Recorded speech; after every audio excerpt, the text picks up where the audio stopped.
You know, people ask me how I got started in golf, and I have to attribute it to my dad. But I have to give you some background on him. One of the greatest athletes to ever play at Baylor University.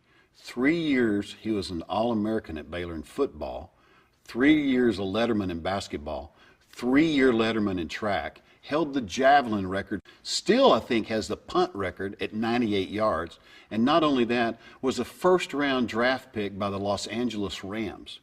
And so growing up, there was this huge shadow over me about what this monster athlete my dad was. So I did play all the sports, baseball and football and basketball, even did a little track, but I wasn't as good as Dad. A friend called me one time. He said, "Bobby, you want to go to putt-putt?" I said, "Putt-putt? Yeah, I guess I'll do that." So I started playing putt-putt, and I started winning trophies. And I'm probably 8 years old at the time, maybe 9, and he saw my trophies and he said, "You like golf?" I said, "I don't know, Dad, I like putting." And he goes, "You're going to the course with me." So he built me some clubs. I remember he took some of his, he cut them off, he put adhesive tape on them for my grips. And he would take me out there and I would try to swing at it. And I remember it as if it was yesterday. I can still hear it in his voice. "Bob, take it back low and slow, and then hit that ball." Well, you know, the funny thing is I started getting better at it, played a little bit more in junior high, and then I made the high school team as a sophomore, lettered 3 years, and even got a golf scholarship to Baylor University. My freshman year at Baylor, I get paired at a tournament called the All-American down in Houston. And Andy Bean I was paired with, and Andy was considered the longest hitter on the planet. So we play about 14 or 15 holes, and I look up at him and I go, "Are you hitting driver?" And he looks down at me in kind of a gruff voice. He goes, "Yeah, why?" And I go, "Man, I'm whipping it by you all day."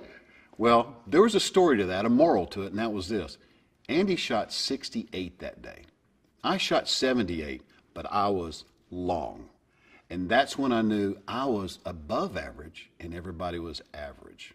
So I did work on my game, and it was my senior year in college, and we're playing in Tyler, Texas at the Southwest Conference Championships. And I get hot.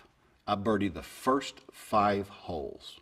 The word spread, "Hey, how y'all playing?" "Well, the guy from Baylor's 5 under. What? Well, the 6th hole is a slight dog leg left, par 4, it's drivable. I've been hitting the driver great all day. And I step up there and I pump the first one out of bounds right. I tee up another one, pump it out of bounds right too. So I happened to make a 9 on that hole, which was 5 over. So I was 5 under, I just went to even par. I birdied the next 2. Coach meets me at the turn, he says, "Hey, Wilson, I hear you're lighting it up. What do you stand?" And I said, 2 under, and he goes, "Oh, somebody told me you had 5 or 6 birdies on the front." And I said, "Well, I had 8 birdies, I think." "8? How'd you have 8 birdies?" "Well, I also had a 9 on number 6. "What? You hit driver there?" And I said, "Yeah, I did." And he goes, "How many did you hit out of bounds?" I said, 2. It was a good 9. Coach was just shaking his head. The next day I go to find my clubs, and my woods are gone. They're missing. They're nowhere. And I accused everybody on the team of stealing them. Well, the coach had taken them out. Coach Arriaga thought, Wilson's going to play this golf course with no woods, and I'm going to show him that he can play with just irons.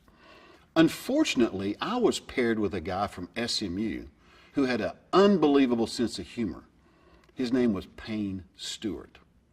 Now, I show up to the first tee, and I don't have any woods in my bag, so I had taken my shoes off, taken a sock off my foot, put my shoe back on, and put a sock on my 2-iron to make it look like I had a wood in my bag because I was embarrassed. So we play the whole day, and I'm pulling that sock off, hitting a 2-iron, and the whole time of that day, Payne Stewart goes, "I heard you're long. I heard you can hit it." I hadn't seen anything yet. And I just thought, you know, someday, somehow, you know, I'll get to show Payne Stewart. But it was, he laughed and we needled all day long. I think I shot 81 or 82. But that was a good time I had with Payne.